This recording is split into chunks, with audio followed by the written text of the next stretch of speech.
Ben voilà, Croix d'Allan. Quel jour? On est le 25 juin. C'est flux d'ouest sur les Bauges. C'est encore un peu timide, mais normalement on a des plafs jusqu'à 2002-2003.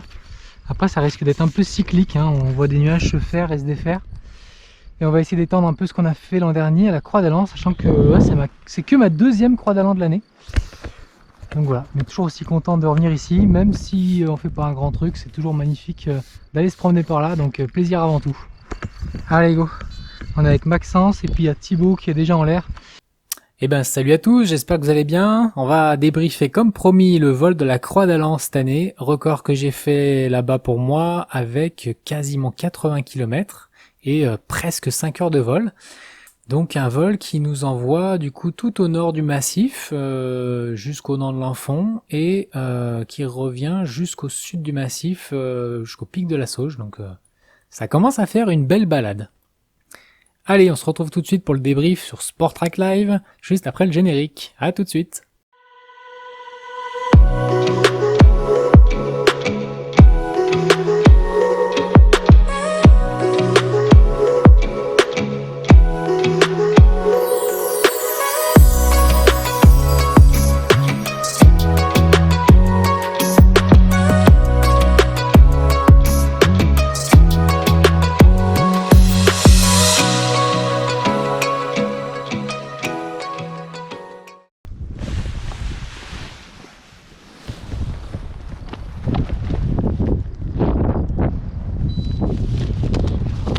On décolle, donc ça marche un petit peu, c'est actif mais c'est pas encore hyper instable.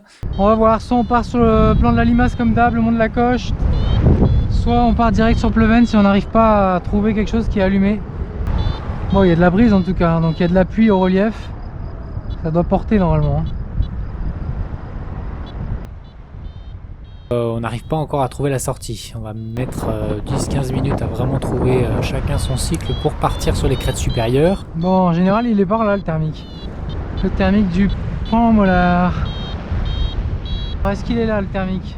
D'habitude, il est souvent sur cet éperon de crête là, changement de crête ici. Il va falloir zoner le temps qu'on le trouve. Hein. Je crois que j'ai enfin trouvé la zone d'extraction. Fallait attendre le cycle hein, et bien s'accrocher, et là comme une couche d'inversion hein. C'est pas impossible. Voilà la petite barbule au-dessus de moi. J'arrive à 1930 vers les combes de l'Arcalo, vers le Trail Mollard. Je vais partir sur l'Arcalo pour commencer. Les nuages sont encore un peu plus hauts, donc ça peut monter encore. Allez, Arcalo, magnifique Arcalo.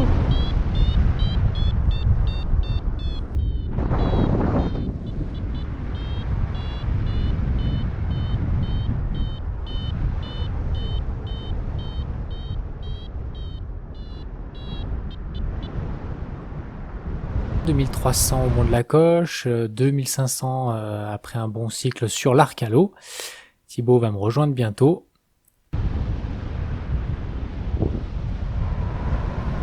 Transition habituelle sur le Trello, en survolant bien à plus de 300 mètres le parc des Bauges.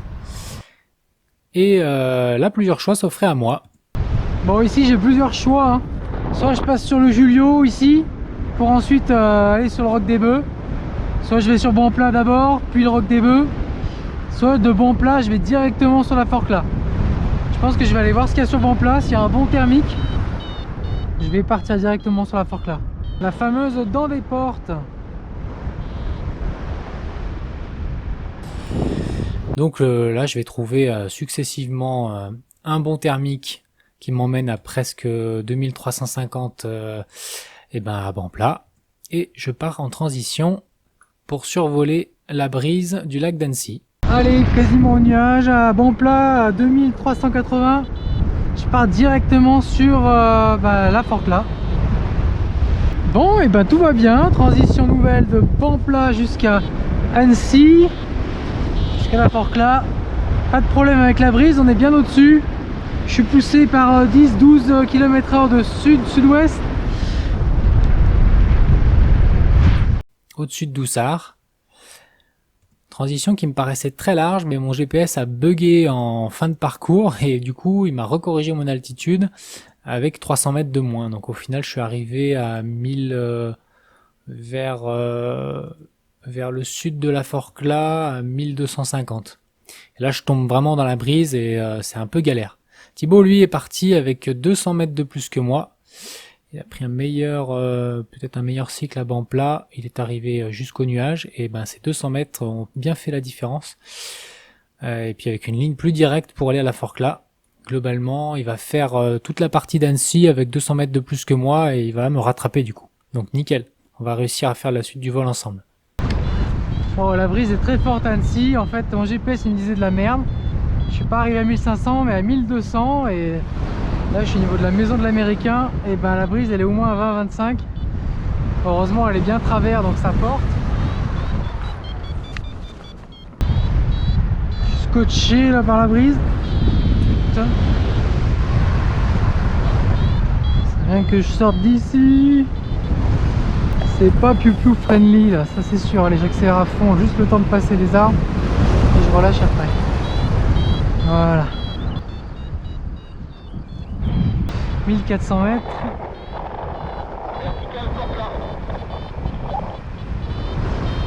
Donc la suite du parcours, hein, du très classique, cheminement Rocher du Roux, le petit plein pour faire la transition et aller sur le Lanfonnet. Pas mal de monde dans l'air, c'est bien balisé, le Lanfonnet bien actif. Lanfonnet fumant, voilà. Fumant et assez sain. Quand c'est vent du nord, c'est bien pire.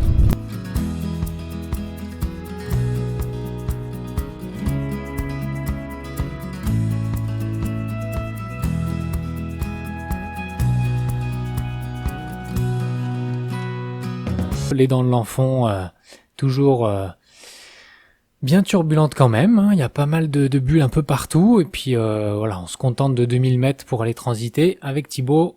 Prochain bon cycle, on part sur le Roc des Bœufs. Allez, 2100 mètres aux dents de l'Enfant, je pars sur la transit sur le Roc des Bœufs. Allez. Laisse de chien assez marqué, je pense qu'on n'avait peut-être pas besoin d'en faire une aussi importante aujourd'hui. Mais de toute façon, ça marche pas de ouf sur le Roc des Bœufs. On arrive bien placé, mais on voit que le cheminement marche pas du tout, hein. Là, il faut vraiment s'appliquer. Aujourd'hui, c'est un Roc des Bœufs plutôt thermique que dynamique, parce que les cheminements qu'on va essayer petit à petit ne fonctionnent pas. On est obligé d'attendre de prendre des cycles thermiques, de monter au-dessus, et dès qu'on s'avance en cheminement, non, ça marche pas. Allez, on va y arriver, on va y arriver. Eh ben les gars, il décolle au Roc des Bœufs.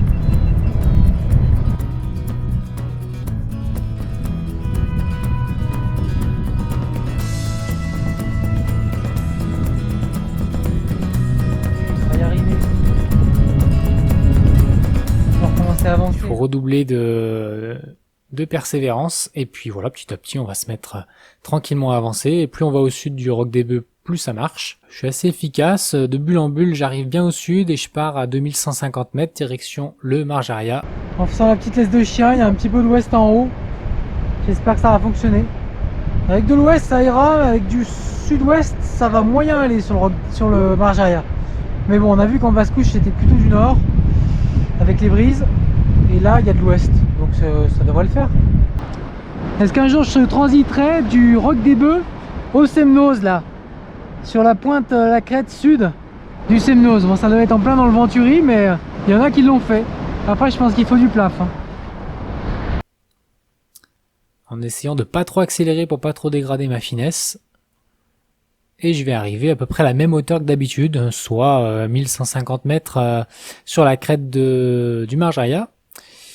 Ou encore une fois, il va falloir redoubler de patience. Allez, pour m'encourager, mettez-moi un pouce s'il vous plaît. Commentaire, partagez la vidéo si vous trouvez que le débrief est sympa. Et abonnez-vous pour en voir plus. Bon vol! Bien s'accrocher, toujours rester à hauteur de la crête et attendre le bon moment pour partir. Et pas, comme la dernière fois, s'empresser à aller trop bas.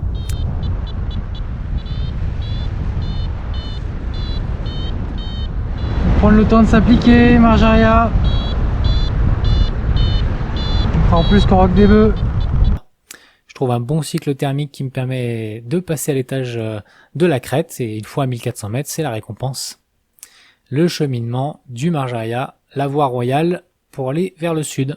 J'en suis sorti du raccrochage là, 1400, c'était cyclique, mais je suis bien resté en attente pour sortir au-dessus de la crête et pour avancer, passer cette butte là, cet arrondi, pas se faire piéger comme la dernière fois.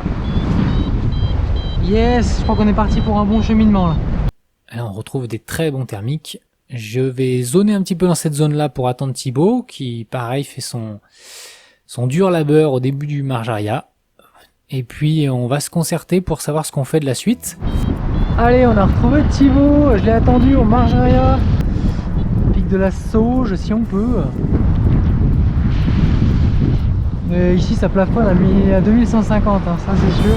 Si comme prévu on va bien au sud du massif des Bauges, c'est confirmé pour lui. Alors hop, on fait un dernier petit plein et on se jette sur les belles faces sud-ouest du Marjaria. On sent que c'est quand même un petit peu moins actif, mais bon, ça va le faire, hein. Il y a de la brise qui porte bien tout le long, la vue est magnifique, le soleil commence à être rasant.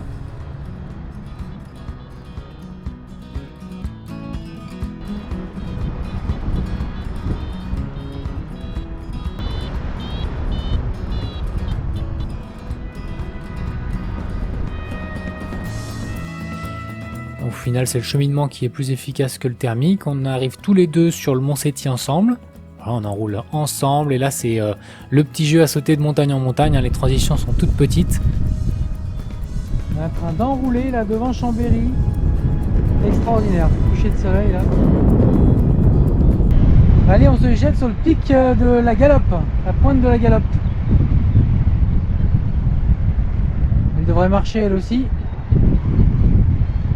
Les transitions sont toutes petites ici, ça monte bien. Superbe, c'est magnifique.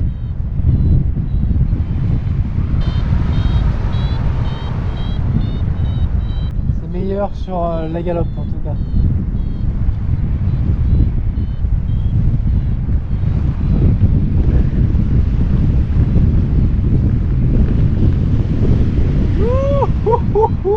Le petit rebond sur la Galope, on se régale, vraiment c'est magnifique et c'est super sain.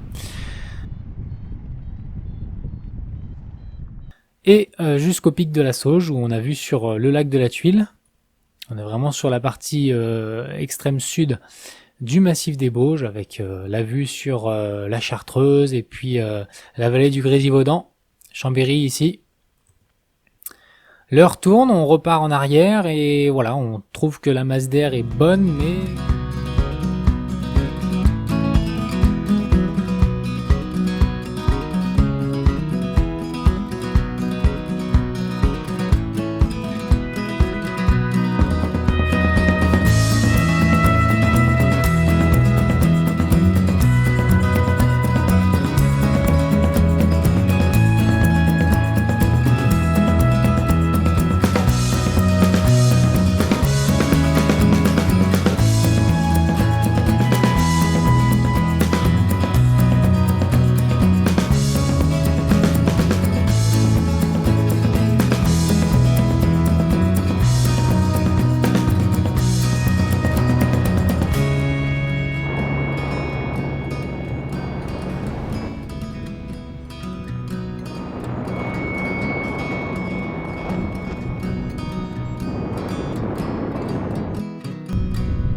Je pense qu'il ne faut pas tarder à prendre une décision, soit on transite sur le Colombier, soit on transite sur le Pelat.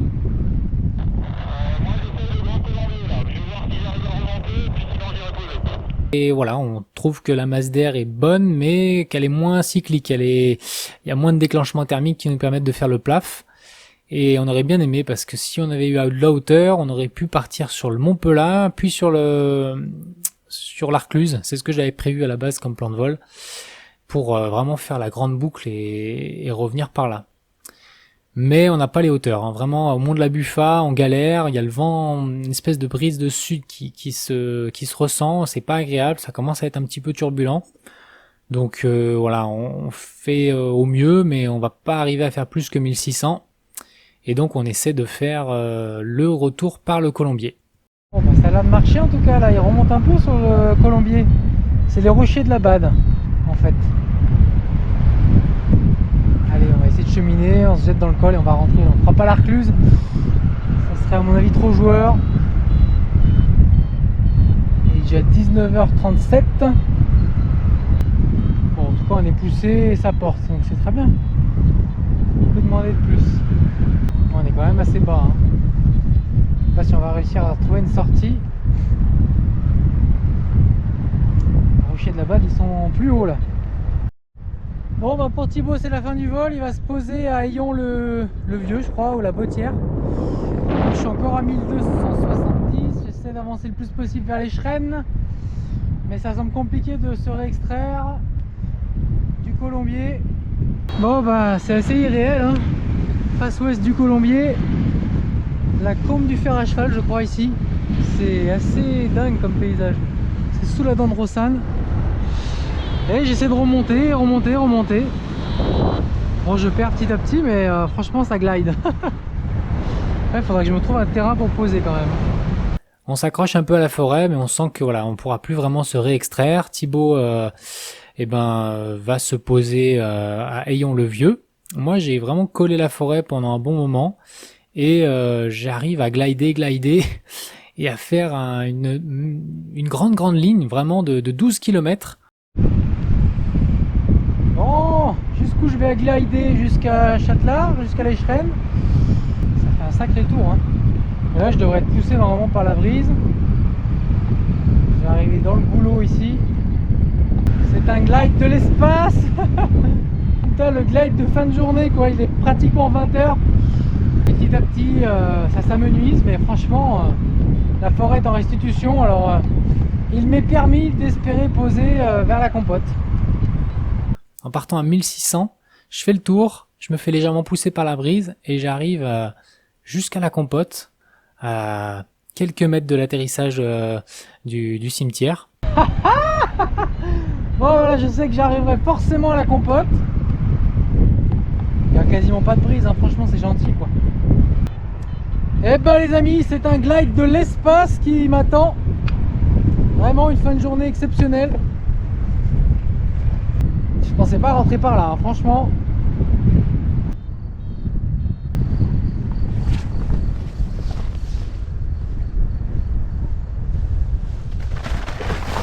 Et le fer de l'espace, c'est revenu.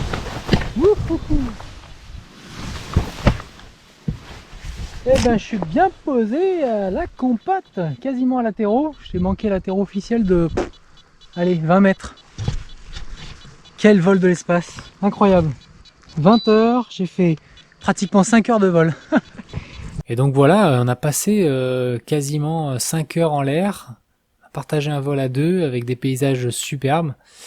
Je suis content parce que du coup j'ai testé une nouvelle transition, banc plat la Forclaz qui a bien marché. Et puis l'exploration de la zone sud du massif des Bauges que j'ai fait partiellement en vol rando, mais là de tout relier, c'était vraiment cool. Donc voilà, j'espère que ça vous a plu ce débrief, vraiment à refaire une prochaine fois ce vol et pourquoi pas l'étendre encore un peu. Alors pour l'étendre, il faudrait peut-être essayer de partir en face est dès le matin, depuis par exemple Mont-Lambert, aller par exemple tout au bout ici à la Savoyarde, revenir, aller tout au bout du parc Mouton, voire jusqu'à la Dent de Cons, et ensuite rentrer dans l'intérieur du massif. Mais comme on peut pas passer par le parc des Bauges ici, on fait le tour, donc idéalement ce serait passer par l'Arcluse et refaire cette partie-là ensuite. Refaire ce qu'on a fait, éventuellement aller au Parmelan, éventuellement faire le tour par le Verrier et le Semnoz, mais je suis pas très fan de ce coin-là. Si vous vous rappelez la vidéo, moi j'ai pas été très efficace sur cette transition et j'ai pas réussi à ressortir. Mais si on veut vraiment faire le grand contour des Bauges, ce serait par le Semnoz, le Revard, refaire le plein au Cire, se jeter sur le Marjaria et puis refaire à peu près la même chose. et si possible, bah oui, là, rentrer sur mon Lambert, quoi. Donc voilà. Et ben, si les images, la musique et le débrief vous a plu, n'hésitez pas à me le dire dans l'espace commentaire avec un petit pouce pour soutenir la chaîne et puis abonnez-vous si c'est pas encore fait. Je vous souhaite à tous de très beaux vols et on se revoit la prochaine pour soit un vol rando, soit un cross. Voilà, je vous dis pas, ce sera une surprise. Allez, ciao tout le monde, bye.